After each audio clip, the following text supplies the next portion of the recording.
大家好，歡迎大家收睇神秘異說，我係神婆 Ella。今集會同大家講溫迪哥。溫迪哥係美國北部、加拿大魁北克省南部同安大略省東部原住居民傳說，係一種食人怪物。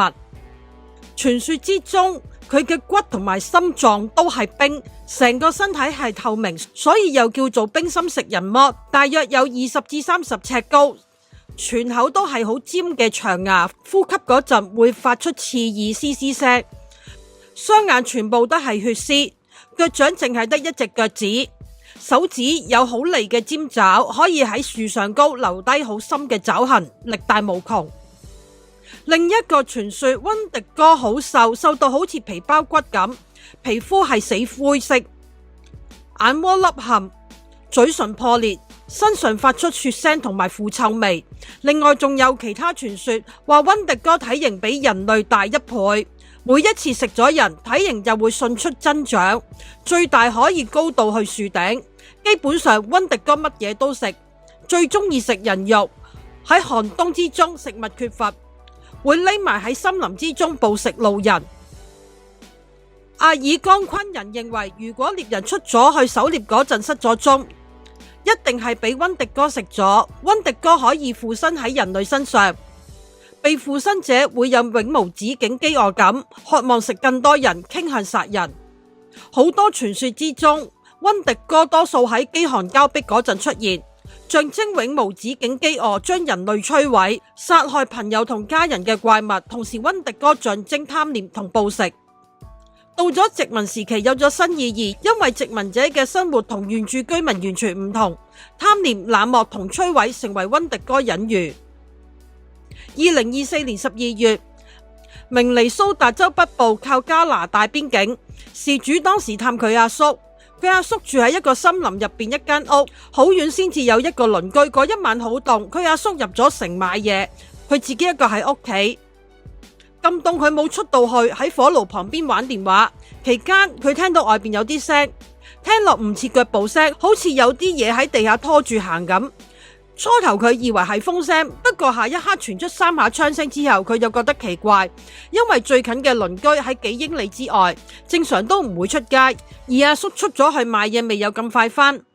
第二次敲槍聲出現之後，佢攞咗支電筒行去窗口照下出邊。佢見到大樹附近有個人影，最少有7至8尺高，瘦到皮包骨咁，皮膚好似凍傷發黑，雙眼發光。佢已經深知呢件係乜嘢，諗住拉翻窗簾嗰陣，成個人好似僵住咁樣，企咗喺度就咁望住，喐都喐唔到。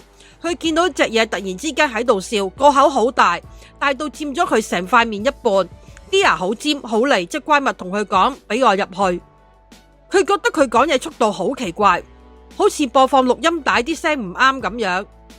喺呢個時候，佢發現自己又可以喐翻，即刻轉身走去鎖門，跟住攞埋阿叔支槍匿埋喺間屋最角落嘅位。敲槍聲停咗之後，出邊又傳出刮牆聲。佢攞住支槍就咁喺角落頭嗰度僵持咗幾個鐘，直至到佢阿叔翻嚟。阿叔架車車頭燈一照到森林嗰一刻，所有聲音都冇晒。阿叔開門之後見到佢面青口唇白，問佢乜嘢事。佢將成件事話俾阿叔聽。阿叔話出邊乜嘢都冇。第二日佢已經走啦。阿叔臨走前同佢講，如果再遇到呢啲咁嘅事，千祈唔好睇，唔好俾佢入屋。2021年10月，33歲希索去明尼蘇達州北部探朋友。佢朋友屋企喺印第安保留地附近。間屋前面仲有一個湖，擺咗一架露營車，係專俾客人過夜用。嗰一晚午夜，希素帶埋自己嘅臘腸狗喺朋友屋企行翻去露營車。翻到上車之後，佢執下嘢整呢整路，得閒嗰陣已經1點半，拉埋窗簾就上床瞓。唔知點解佢瞓極都瞓唔到。突然之間，佢聽到朋友2隻狗喺度吠，啲鵝亦都喺度叫。而佢自己隻狗平時好中意匿埋喺被竇嗰度同佢一齊瞓。今晚佢又上咗床之後，就一直坐喺床尾望住車外嘅方向，覺得佢好似追蹤緊啲嘢咁樣。佢冇理到，雖然呢度係森林，但係實際上係佢朋友屋企範圍，佢覺得好安全。大約喺床上瞓咗40分鐘左右，佢聽到朋友喺外邊問有冇人，同時聽到一啲刮車聲音。佢想回應嗰陣，突然之間覺得有啲唔妥。朋友明明知道佢喺度，冇理由會問有冇人，應該會直接嗌佢個名。再加上朋友已經瞓咗，冇理由突然之間起身出嚟揾佢。佢留意到呢幾點之後，外邊嘅聲音全部都冇晒，風聲啦、狗吠聲啦，全部都冇，好安靜。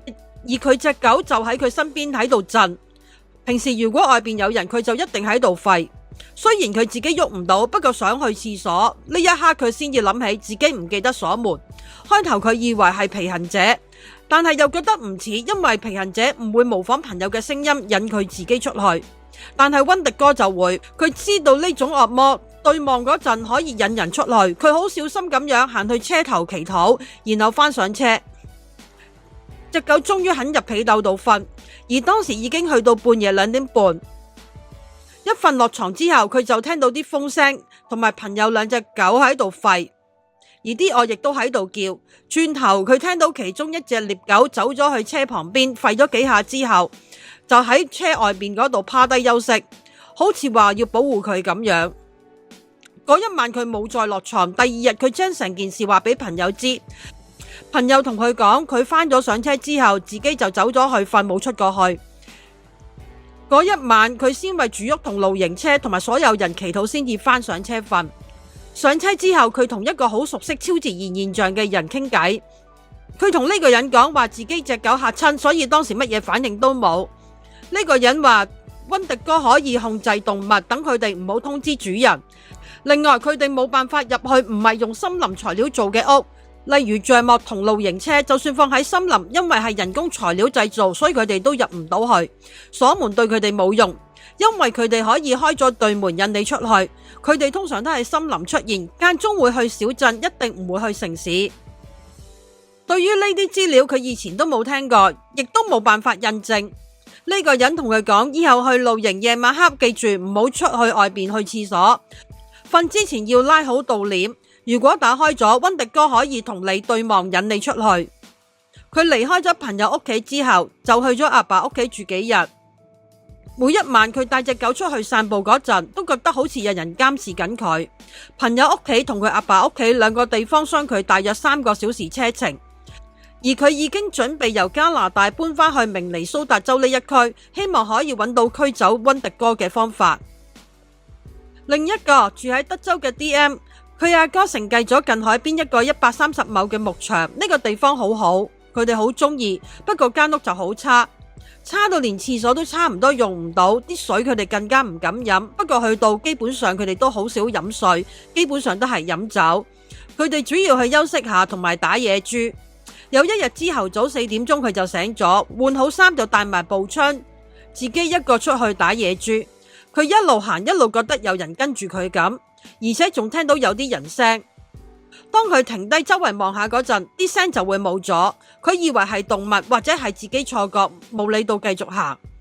行到咁上下，佢留意路邊有啲嘢係白色石圍咗一個2英尺嘅圓圈。佢知道唔可以掂呢啲石頭，因為佢以前聽過類似嘅故事，但係佢已經唔記得咗啲細節。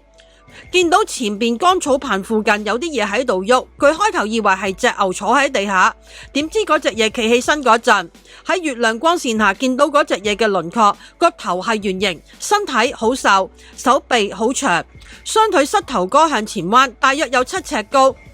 佢攞起支電筒想照下睇清楚嗰陣，隻嘢就閃過草棚唔見咗。佢好驚，一路跑一路打俾佢阿哥，叫佢嚟接自己。佢一邊跑一邊周圍望，見到隻嘢就喺附近，速度好快，佢肯定唔係人。佢見到阿哥架車嗰陣，就即刻衝上去叫阿哥開車。喺車度佢將成件事話俾阿哥聽。好啦，今集又係咁多，我哋下一集再見，拜拜。